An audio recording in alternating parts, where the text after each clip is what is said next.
Madame, Monsieur, bonsoir. 2020 aura été l'année de beaucoup de premières.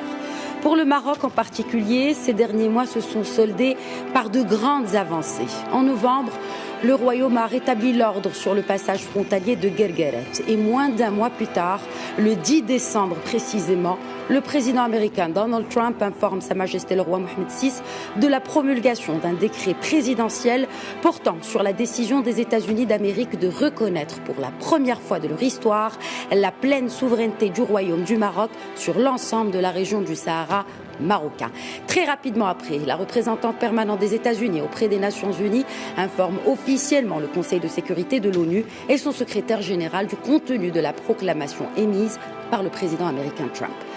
Autre grande première aussi, celle du premier vol commercial direct ce 22 décembre entre Israël et le Maroc avec à son bord le conseiller présidentiel américain Jared Kushner et Meir Ben Shabbat, conseiller à la sécurité du Premier ministre israélien.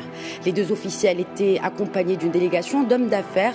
Du coup, cette visite a été porteuse de partenariats économiques solides, mais surtout d'un message de paix. Aujourd'hui, une entrevue spéciale avec l'ambassadeur des États-Unis à Rabat, David Fisher. Bonjour, Excellence, et merci d'être avec nous. C'est un plaisir d'être avec vous ce soir, donc je me réjouis de ces chances que nous allons avoir. Vous êtes le 41e représentant des États-Unis auprès du Royaume du Maroc. Quel est votre sentiment d'avoir été en poste pendant ce moment historique où les États-Unis reconnaissent la souveraineté du Maroc sur son Sahara, surtout que cette question a beaucoup évolué à Washington, aux Nations Unies et dans la région? Je crois que le président Trump et Sa Majesté le roi sont parvenus à un accord historique qui constitue en fait un honneur pour moi d'être en poste ici à Rabat en ce moment.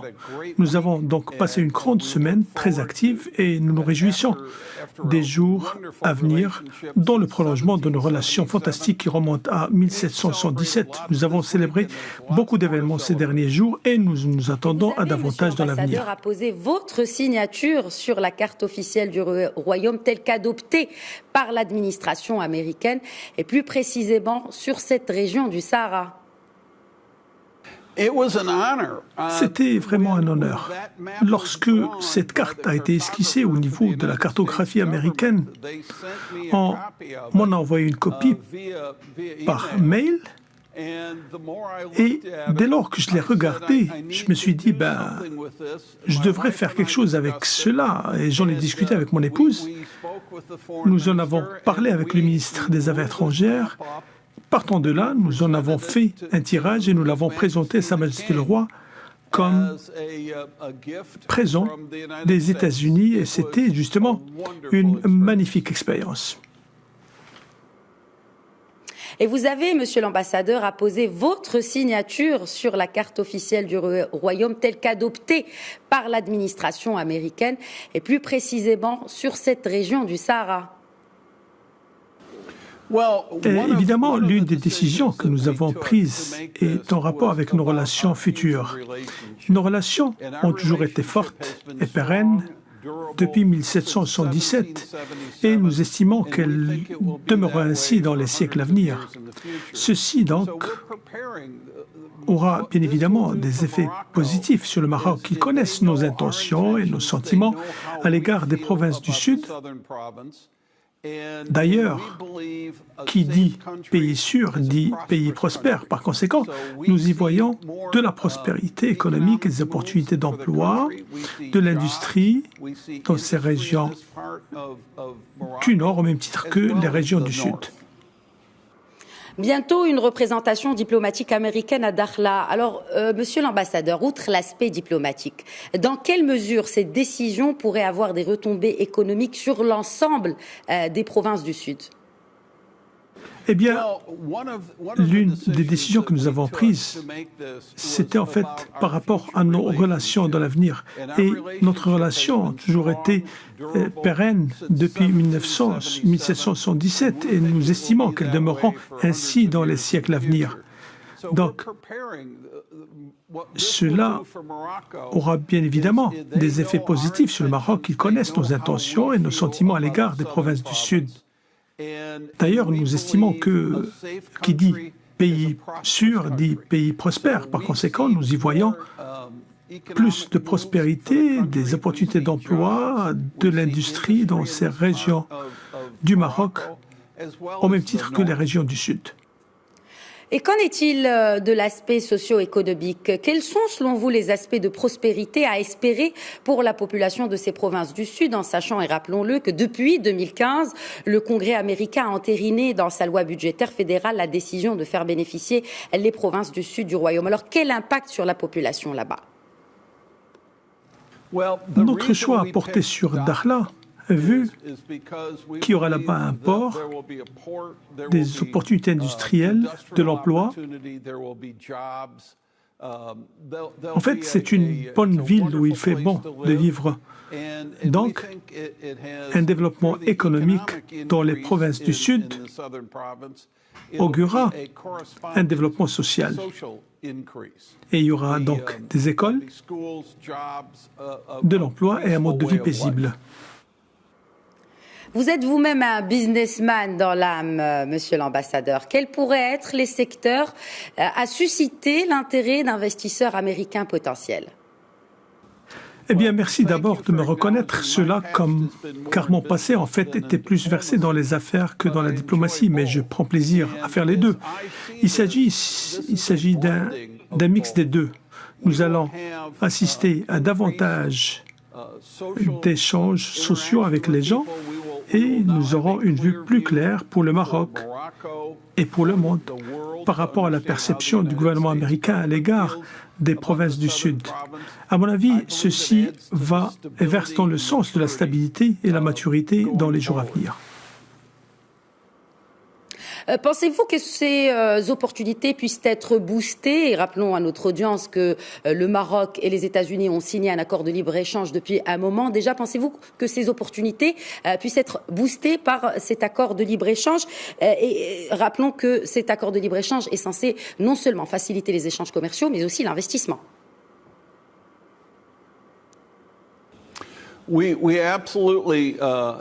En fait, nous avons conclu un accord de libre-échange avec le Maroc depuis un moment. Le Maroc a également conclu des ALE avec l'Union européenne, les pays du Golfe et les pays africains. Nous estimons, et nous sommes d'avis, que le Maroc est la porte d'entrée vers le continent africain. Le roi a fait montre d'un grand leadership exemplaire avec la construction du port de Tanger à Dakhla.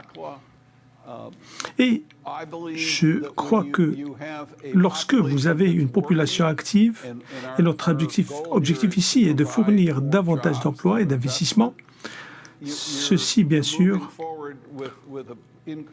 augure d'un changement social accru magnifique. Passons à présent à la toute dernière évolution en date. Cette visite du conseiller spécial du président Trump, Jared Kushner, accompagné donc d'une importante délégation américano-israélienne. Visite, rappelons-le, qui s'inscrit dans le cadre de la mise en œuvre des décisions qui avaient été énoncées lors de l'entretien téléphonique entre Sa Majesté le roi Mohammed VI et le président américain Donald Trump.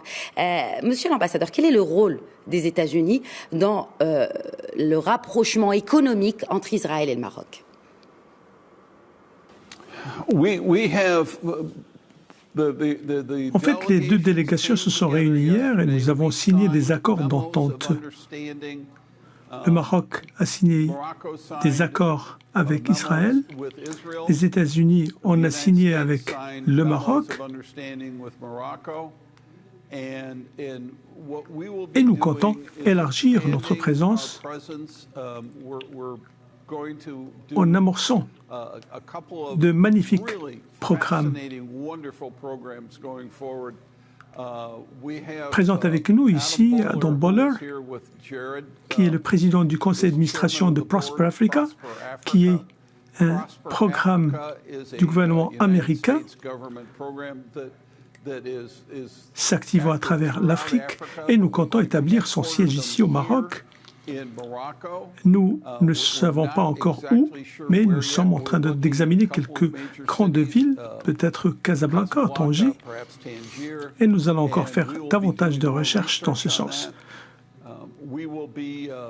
Nous envisageons également des investissements en matière de technologie, tels que la 6G, pour ramener cette technologie ici au Maroc et à l'Afrique. Nous voulons effectuer des percées et des avancées dans la course technologique et nous voulons donc ramener nos partenaires en matière de technologie d'Israël et des partenaires financiers du Golfe et des États-Unis pour voir ce qu'on peut effectivement faire à cet effet. Une chambre de commerce Maroc-Israël est sur le point de voir le jour. Monsieur l'ambassadeur, quelles sont les opportunités pour les entreprises marocaines, mais aussi leurs homologues israéliennes? À notre avis, toute cette dynamique sera amorcée avec nos partenaires ici au Maroc. Tout cela s'inscrit dans l'inclusion. Ça fait des mois que nous avons des entretiens avec des entreprises marocaines au sujet des opportunités pour aller de l'avant ensemble. Il s'agit donc de rapprocher davantage de partenaires, plus d'idées, plus de financement créatif, plus de technologie. En fait, il ne s'agit pas de l'un au lieu de l'autre, il s'agit de travailler conjointement pour justement apporter un changement positif et essayer de concrétiser la vision de Sa Majesté le Roi pour le Maroc, dans le sens de développer le Maroc à tous les égards. Ça ne porte pas uniquement sur les grandes transactions. Ceci donc affecte au même titre les individus, les travailleurs, que les ménages. Nous avons donc évoqué cet accord tripartite Maroc, USA, Israël. Alors, côté américain, donc lors de cette visite, plusieurs partenariats, vous l'avez dit, monsieur l'ambassadeur, ont été actés, dont un mémorandum d'entente entre le gouvernement du Maroc et la United States International Development Finance Corporation, la DFC.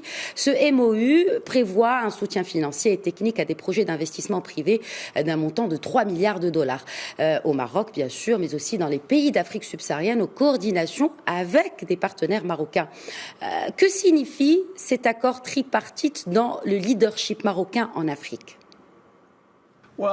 Eh bien, comme j'ai évoqué tout à l'heure, je pense que Sa Majesté le Roi a fait un travail fabuleux pour mettre justement le Maroc à l'avant-garde, pour tirer profit et part de ces opportunités. Nous avons 3 milliards de dollars, et c'est une somme colossale quand même. Mais c'est une petite partie du budget annuel du Maroc. Et ces fonds visent à stimuler la mise en place et la croissance de petits projets et de grands projets. Et tout cela sera effectué, bien évidemment, tout cela sera effectué avec et par le biais d'entreprises marocaines et du peuple marocain. Et sur cet accord tripartite, y a-t-il des secteurs qui ont d'ores et déjà été identifiés? Eh bien, je pense que l'un des secteurs qu'on a discuté avec Israël, c'est l'énergie hydraulique. Secteur hydraulique, nous avons vu aussi la technologie, la fabrication. Il y a beaucoup de main-d'œuvre ici au Maroc et beaucoup d'ingénierie. Et le Maroc est déjà le plus grand fabricant de cars, de voitures en Afrique. Nous pouvons avoir encore davantage de fabricants ici pour aider justement de produire des composants de voitures et d'automobiles. Donc c'est un endroit efficient pour l'entreprise et nous comptons élargir ce secteur dans l'avenir.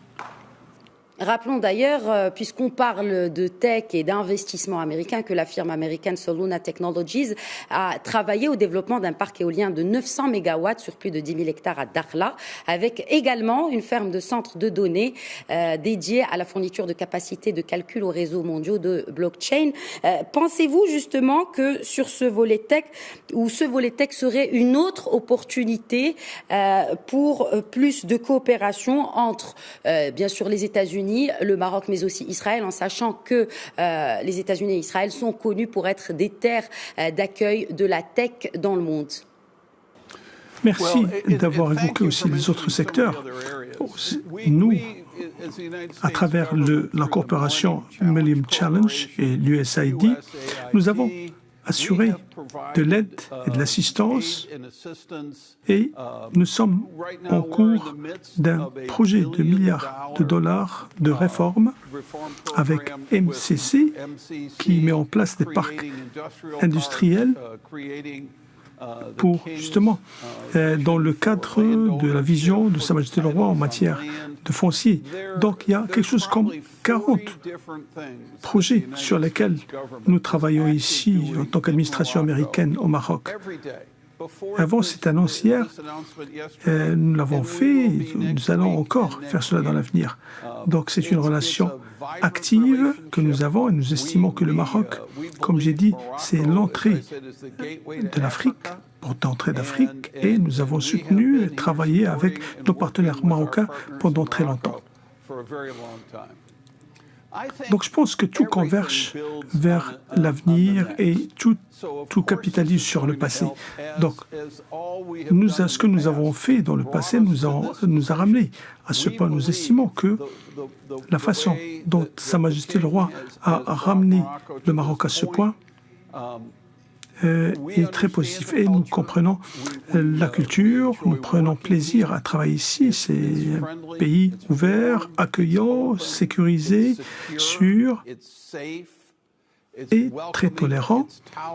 Donc je peux vous assurer que quand vous allez dans d'autres pays dans le monde, on s'estime heureux et honoré d'être ici au Maroc, comme je l'ai dit à mes amis. C'est très ensoleillé et dès que le Covid-19 se dissipera, je voudrais que tout le monde vienne ici, me voir ici pour prendre plaisir dans ce pays fabuleux.